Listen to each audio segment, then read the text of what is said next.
Приодна оценка добија учениците, но и наставниот кадар од основното училиште во Вилјуса, каде што се одржа показна вежба за дејство во случај на земјотрес и пожар, организирана од Црвениот крст од Струмица во соработка со Дирекцијата за заштита и спасување. Од Црвениот крст вела дека овие активности имаат токму за цел подготовка на населението како да реагираат во случај на опасност и ризик.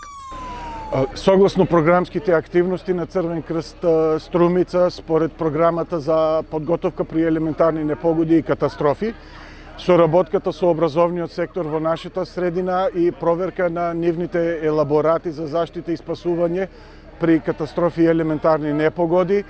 Еве и денес во основното училиште Гоце Делчев во Велјуса се изврши симулациона вежба со вработените и учениците за заштита и евакуација при евентуален земјотрес со пропратен пожар. Вежбата традиционално секоја институција е обврзана според своите правилници да одржи вакви вежби, а ние како Црвен крст им асистираме во спроведувањето на овие активности.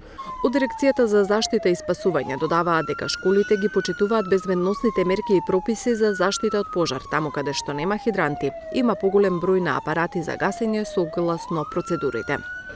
Вежба и реална ситуација не е исто.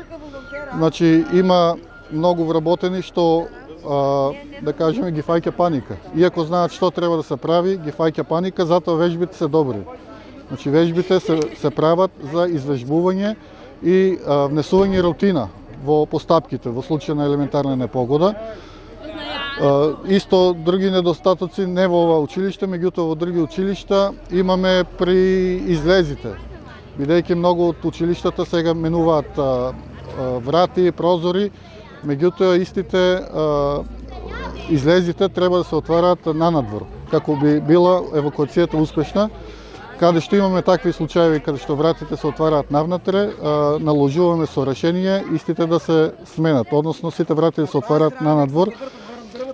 Им наложуваме обука на вработените за работа со ПП апарати, за работа за прва медицинска помош, бидејќи доколку се случи нешто, службите за итна медицинска помош, територијалните противпожарни единици и силите за заштита и спасување се тие. Не можат да помогнат на сите, не можат да дојдат кај сите во исто време, затоа самите вработени и учениците од повисоките класови треба да бидат обучени за справување со непогоди, односно ракување со ПП апарат и давање на прва медицинска помош додека да стигнат екипите на прва помош.